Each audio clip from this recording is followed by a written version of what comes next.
I'm Judy Gomez, and today on Jiu-Jitsu with Judy, we interview my longtime teammate and dear friend, Jim Nations. Jim tells us how he got into the sport in his late 50s, what it takes to be a world champion, and he shows us his favorite submission. Jim is a casca grossa. The man goes hard all the time, so don't ask him to flow roll because he only knows one mode, and that's beast mode. I keep my hands on myself. Go dust them off, put them back up on the shelf.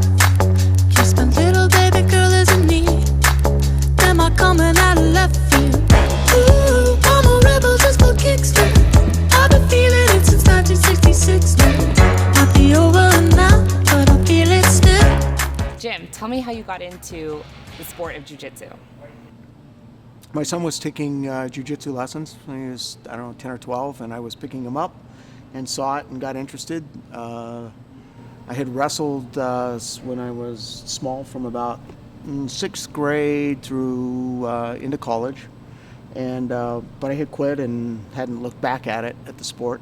So I went to the instructor, Diogo Gomes, and asked him if I could give it a try. I was a little worried because I'm kind of on the older side for the sport. And he sort of grabbed me by the collar and said, yeah, class starts in 2 minutes. So that's kind of how I got in it. You've won many pans, you've won many Nogi Worlds, and now to add to the list, you just won your first Master Worlds at Black Belt. What does it take to be a world champion? Well, Judy, you have to beat everybody else.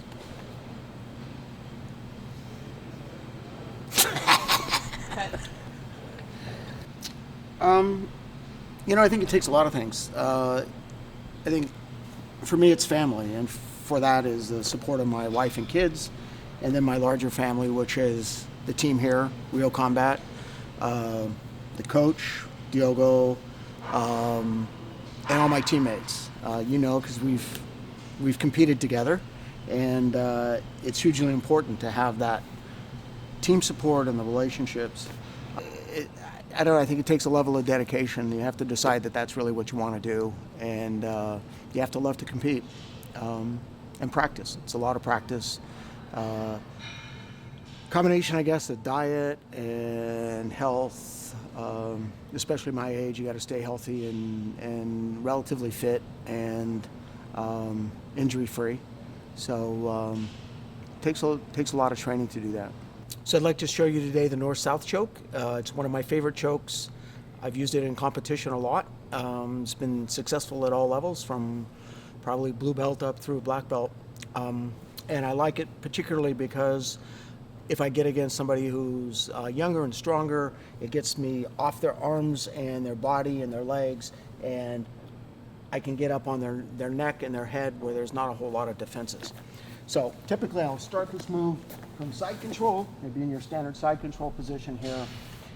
I'll take my arm and come around in a reverse move and grab their neck this way. Then I'll take my hand, I'll start to rotate around, and we come to the north-south position. Now the defense of this is just what Judy did. She looked sort of right into my armpit. I can't choke her from this direction. I have to be able to get on both of her carotid arteries on both sides of her neck at the same time. So what I'll do is I'll rotate back around, and there's a couple methods to get out of this.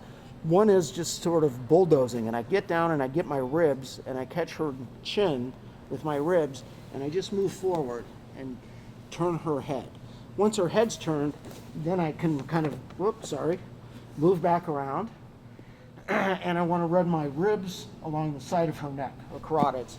So I come here, then I like to take this hand and put it right on her shoulder, and then I get as flat as I can, and I move away from her body and put my chest on the ground. It's a blood choke. It cuts the blood off both sides of her neck, and she'll go to sleep, or she'll tap first in this case.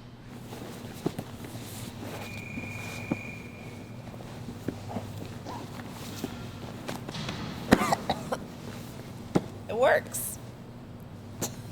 Jim is a really exciting person to watch compete, but I think what I love most about watching him is hearing the spectators. A lot of times I'll hear people say, wow, I hope that I'm still training when I'm that age, or I hope I'm still competing. And I think there's this common misconception that once we get older, we become frail, and Jim definitely proves that's not the case. So I hope that you were inspired by Jim as much as I am. Thanks for watching. See you next time. Rolling. Sound. Speed. Scene 4, take 1 alpha. Action. So what I'd like to show you today is a north-south choke. It's one of my favorite chokes. Sorry, Jim, can you not do that right before? No.